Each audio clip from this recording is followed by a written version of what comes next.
Okay, I think we have Kyle. Are you there? Okay, good.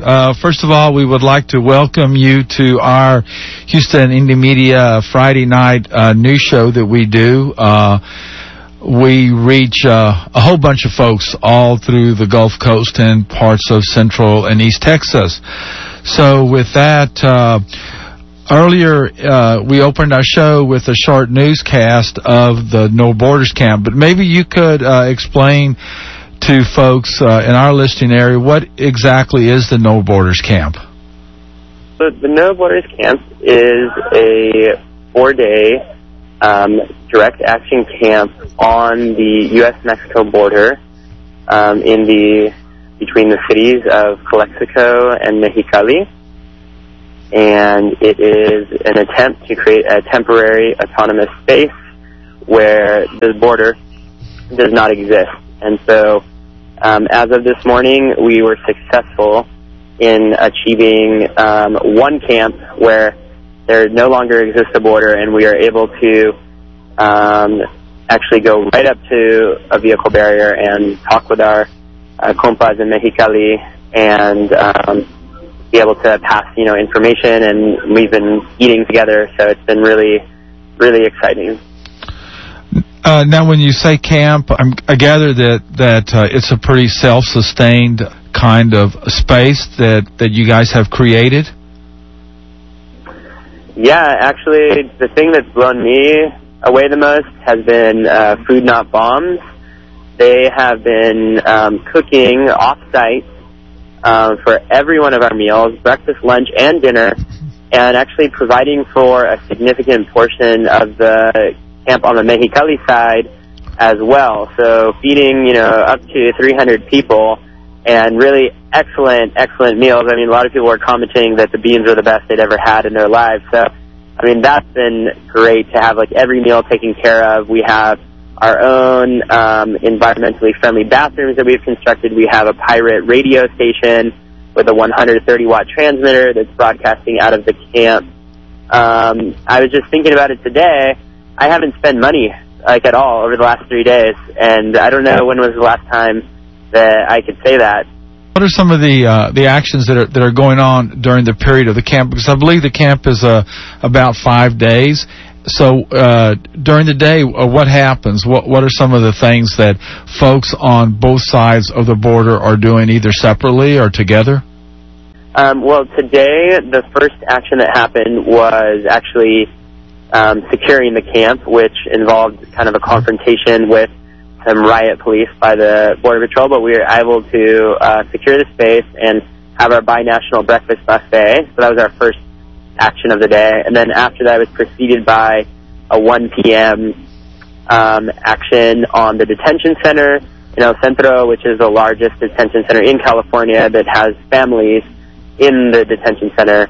About 100 people went. There was a march through some residential neighborhoods. A lot of families came out, and flyers were given to them. And it went up to the wall of the detention center.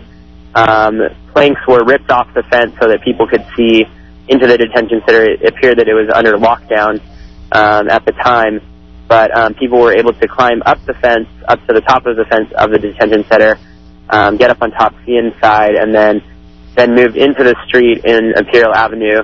We're able to shut down the whole street, which is the major street in El Centro, and have a street party.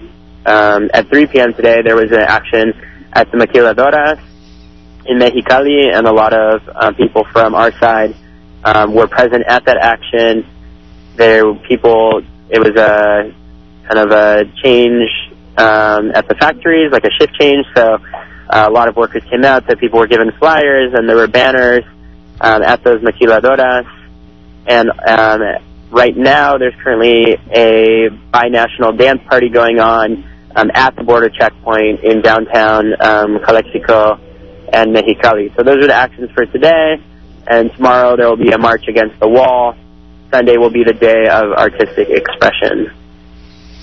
So has there been a problem with folks crossing over from either one side to the other? How has that been handled?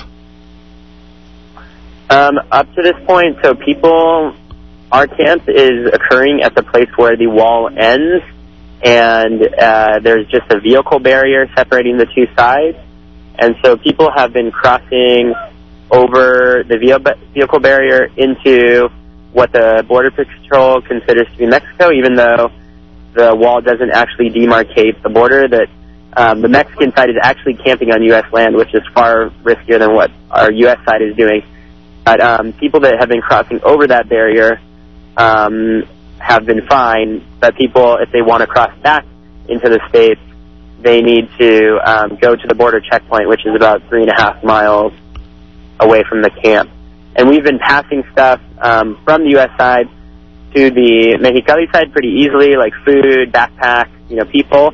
And then small things that the Border Patrol knows wouldn't be containing drugs, like iPods, cameras.